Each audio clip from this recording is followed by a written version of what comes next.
Bom, gente, Claro. aí na sequência vem o nosso 10 muito conhecido, André Rabelo aí falando sobre a legítima defesa do agente de segurança, né? Agora, algumas pessoas falaram lá atrás, André, sobre autorização para matar, né? Uma ideia que veio aí lá daquele juiz lá de Curitiba, que eu não gosto nem de falar o nome dele. Mas, doutor André Rabelo, o senhor está com a palavra. Boa noite, Emerson. Boa noite a todos. Está ouvindo?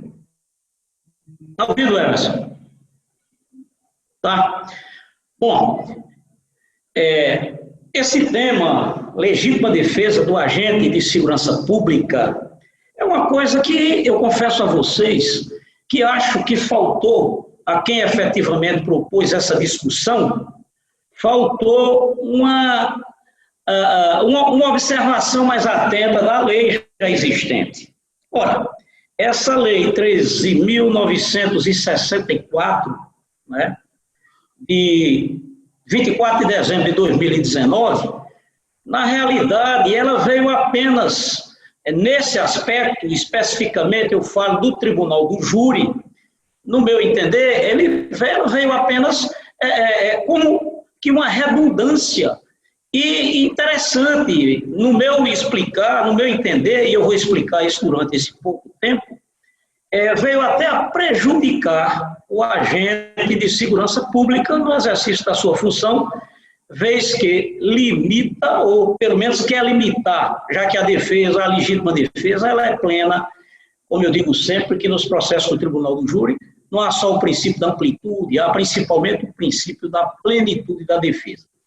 Eu digo sempre o seguinte, legítima defesa já é previsto no Código Penal há muito tempo, já está aí na nossa legislação há muito tempo, como uma das principais excludentes de ilicitude. Nós estamos lá no artigo 23, onde claramente diz que não há crime quando o agente pratica o fato nessas três situações: legítima defesa, estrito cumprimento do dever legal e estado de necessidade. Necessariamente, na ordem, estado de necessidade, legítima defesa e estrito cumprimento do dever legal no exercício regular de um direito. Pois bem, eu digo sempre, para efeito de esclarecimento, que eu enumero como 5 os requisitos da legítima defesa, e a gente vai ver que essa modificação trazida pela Lei 13.964, até certo ponto, prejudica o agente de segurança, porque me parece que ela limita, não, claro que não limita, porque a amplitude é grande, a plenitude do Instituto da Legítima Defesa atende todos, mas se for, me parece que faltou um pouco de cuidado a quem alterou essa legislação, primeiro porque é uma redundância, segundo porque se você fizer uma leitura seca do que dispõe o parágrafo único que foi exposto, né, e que foi trazido com essa reforma, a gente vai ver, eu digo sempre o seguinte, os 5 requisitos para efeito de dado que a gente tem, para se caracterizar uma legítima defesa como excludente de ilicitude, claro, uma agressão injusta, atual ou iminente, uso de meios necessários e de forma moderada. Nada mais fez essa reforma, ou pretensa reforma, do que repetir isso que já estava. Vejam o que diz o parágrafo único por essa lei 13.964. Diz o seguinte, textualmente, observados os requisitos previstos no caput deste artigo, lá no 25, considera-se também, eu não entendi esse também, em legítima defesa, o agente de segurança pública que repele agressão ou risco de agressão à vítima mantida refém durante a prática de crimes. E parece que isso limita, numa linguagem mais literal da palavra, quando diz, durante a prática de crimes, a legítima defesa não se age em legítima defesa somente durante a prática de crimes.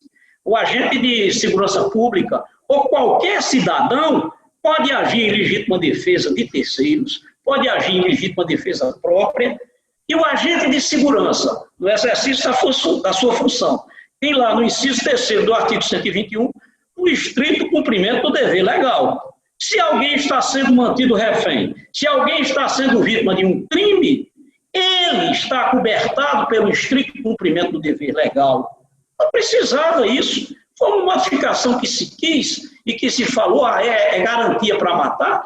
Não é garantia nenhuma. Me parece que se você fizer uma leitura mais atenta disso aí, diz que, me parece, e eu acho que não foi esse o espírito, mas no meu entendimento, é que então só estará em legítima defesa o agente se houver vítima de agressão, se houver uma vítima e essa vítima estiver sob a iminência de sofrer uma agressão ou estando sendo agredida, me parece ser uma coisa que não casa muito bem, não. Qualquer cidadão deste país estará abrangido e alcançado pelas excludentes de ilicitude previstas no artigo 23, especificamente a do 25, que é a legítima defesa. Diz, entende-se moderadamente quem, usando dos meios necessários, repele injusta agressão, atual ou iminente, a direito seu de outrem. Isso não precisaria dizer que o agente público, parece que foi essa que falam autorização para matar, mas ninguém tem autorização para matar, muito menos o agente público. O nome é certo, é agente de segurança pública. Ele está ali para a segurança pública, inclusive, de quem está, em determinado momento, até cometendo crime. Agora, querer legalizar isso com um acréscimo, como foi feito nessa lei, me parece que limita, e se eu não estiver enganado, quando diz que considera-se também legítima defesa, mas essa situação de que alguém esteja sofrendo agressão ou risco de agressão, mantida refém durante a prática de crimes, ora, em qualquer situação, independente de estar cometendo crime ou não, enfim, em qualquer situação, qualquer pessoa que estiver numa situação de dificuldade, autoriza a legítima defesa por parte de terceiros. E por parte do agente de segurança pública, aí sim, muito mais ainda, já que ele está no estrito cumprimento do dever legal dele, isso é obrigação dele. Então, não precisava, absolutamente. Isso é uma coisa totalmente desnecessária. E aí eu vou me referir especificamente ao Tribunal do Júri, que é a minha área de atuação há mais de 30 anos, e dizer o seguinte, um conselho de sentença, que deve ser formado por pessoas leigas. Quanto mais leigo, melhor. Porque o que se quer com a essência do Tribunal do Júri é o sentimento de justiça de cada um, do cidadão comum. Não se quer, na legítima defesa, no conselho de sentença, técnicos em direito, professores, estudiosos do direito. Não precisaria, então não diga-se que é um tribunal popular. A essência do Tribunal do Júri é permitir que a sociedade, representada por leigos, tudo bem, se tiver conhecimento em direito, talvez facilite um pouco, mas é o sentimento de justiça que cada um tem dentro de si. Vai agora você, num conselho de sentença, num júri, mostrar qual será a diferença. Isso me parece que trouxe uma dificuldade enorme, inclusive para a defesa. Porque se o sujeito que está sendo julgado é um agente de segurança pública, não precisaria especificar que ele agiu em legítima defesa porque a vítima que era mantida refém estava sofrendo, na iminência de sofrer uma agressão. Qualquer pessoa que esteja, não precisa ser agente de segurança pública, e parece que isso limita. Então, quer dizer, também estará em legítima defesa, quer dizer que se o agente de segurança pública não estiver numa situação em que o refém esteja sendo vítima ou na iminência de ser agredido, ou estando sendo vítima de agressão, ele não estará em legítima defesa? Legítima defesa abarca tudo isso e parece ser de uma redundância sem limite. Então, se o agente de segurança pública, num júri, eu vou prestar atenção ao que é que a defesa vai dizer. Porque, cuidado, porque se limitar no texto frio do que foi feita essa reforma da 13.964, vai trazer dificuldade para a defesa. Dizer, mas peraí, doutor, então naquela situação o senhor está querendo dizer que só valerá, se for a letra fria do que foi dito aí, só valerá se a vítima estiver sendo vítima de agressão ou na iminência de ser agredido? E se tiver prova dentro do processo que a vítima não estava sendo agredida nem na iminência de ser agredida? Não valerá a legítima defesa? Não vale. Eu acho que é muito mais fácil. E é isso que eu tenho sustentado. Eu não vou fazer acusação em cima, no tribunal do júri em cima, de agente de segurança pública, para querer descaracterizar a legítima defesa ou não. Eu o vejo como qualquer cidadão do povo que tem condições de agir em legítima defesa. E parece que estão querendo modificar um pouco o inciso 3º do artigo 25 do estrito cumprimento do dever legal. Eu já tive situações práticas em que eu vi policiais agindo no estrito cumprimento do dever legal e sequer denúncia foi feita, quando as denúncias eram feitas por nós aqui no Recife, cada promotor, ou promotorias até no interior.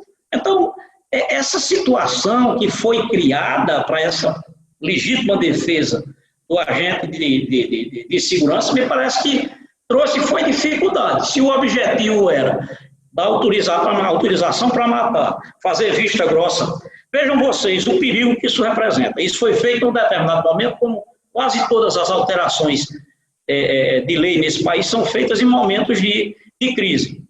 Uma violência enorme, um aumento enorme de homicídios, eu falo especificamente de homicídios, no país inteiro, em todos os estados da federação. Aí me vem com uma mudança legislativa que altera efetivamente a essência do Tribunal do Júri. Ainda bem que, na minha visão, e acredito que na visão de vários outros colegas, isso não alterou, nem retirou. Eu acho que defesa para agente de segurança pública, no exercício da função, não existe princípio maior do que o estrito cumprimento do dever legal. Com aqueles princípios, com aquelas observações que o próprio artigo 25 estabelece. O uso moderado dos meios, uso moderado dos meios necessários.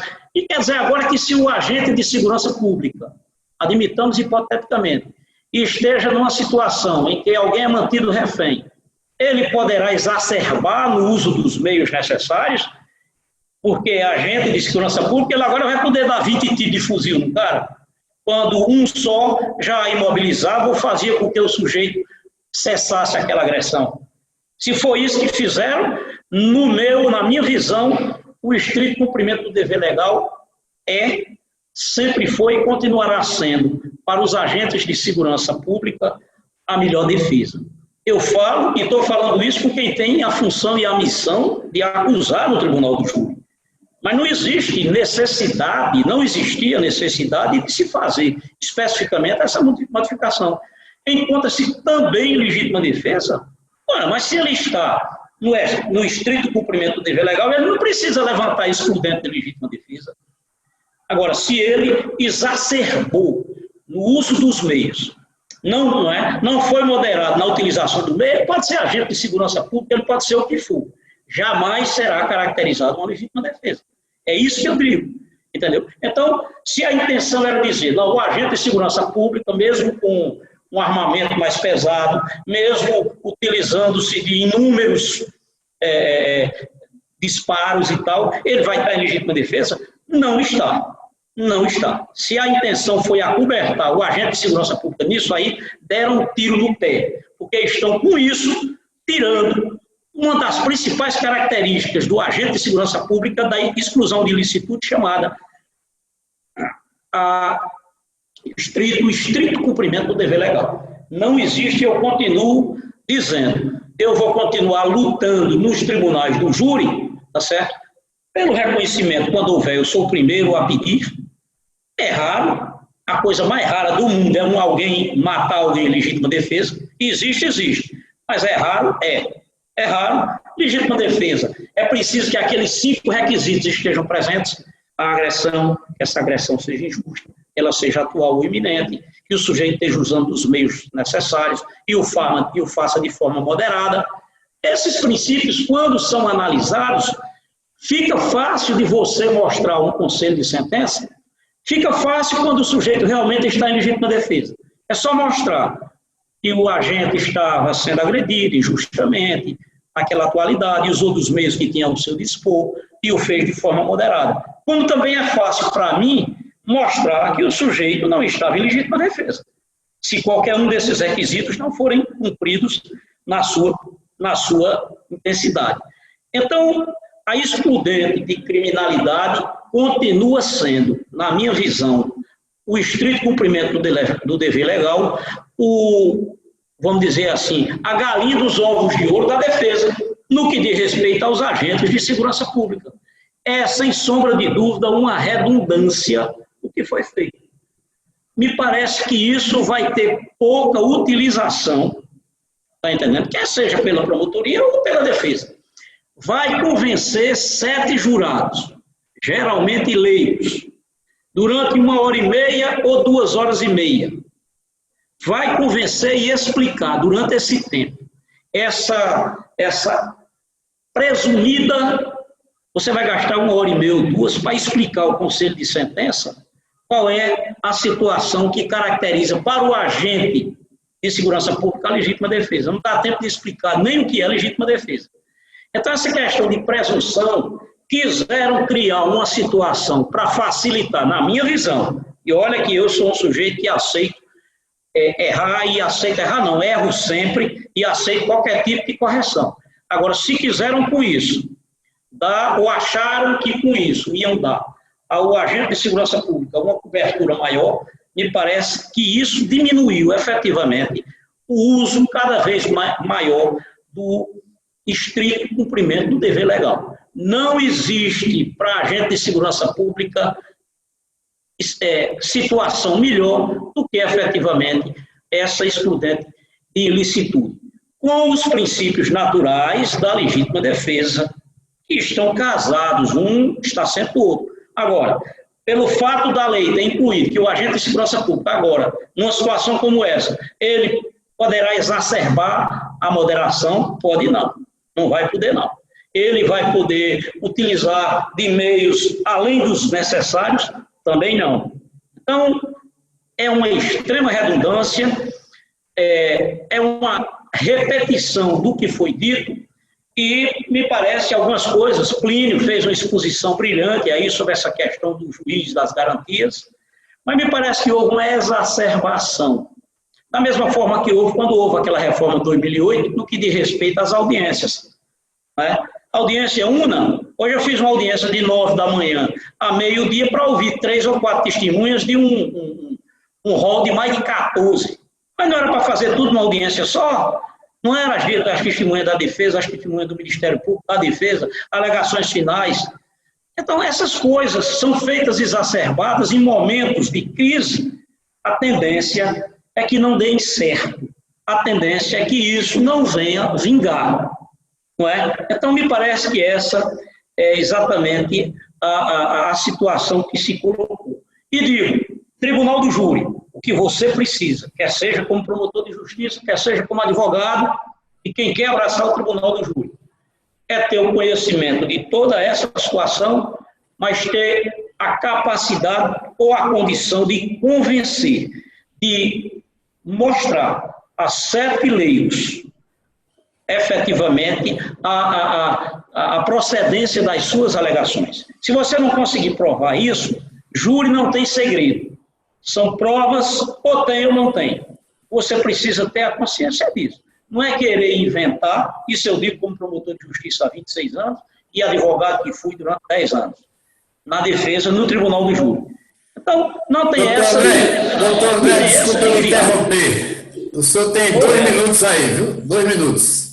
É muito tempo ainda. O que eu tinha para dizer, Emerson, eu já esgotei, doutor Alberto ali, tá ouvindo aqui as bobagens que eu estou dizendo, mas é do fundo do coração, é uma experiência de efetivamente, e quem trabalha comigo no Tribunal do Júri sabe que eu sigo. Eu acho que talvez seja a influência de tantos anos de advocacia do Tribunal do Júri que eu fiz. E faço isso com a maior tranquilidade e sem esconder absolutamente nada de ninguém.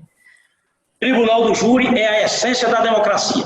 Eu estou à disposição e me coloco sempre à disposição da Escola de Advocacia Criminal Emerson Leônidas, nos seus cursos jurídicos. Um abraço para todos e continuarei aqui agora sim, ouvindo minhas aulas e aprendendo um pouco mais. Um Um abraço para todo mundo. Obrigado. Doutor André, boa noite, muito obrigado. Você tem que participar sempre aqui com a escola. A escola, eu disse no começo aqui, o objetivo da escola é esse, é trazer. Eu fico muito feliz de ver você, né, compartilhando seu conhecimento, sua experiência, né?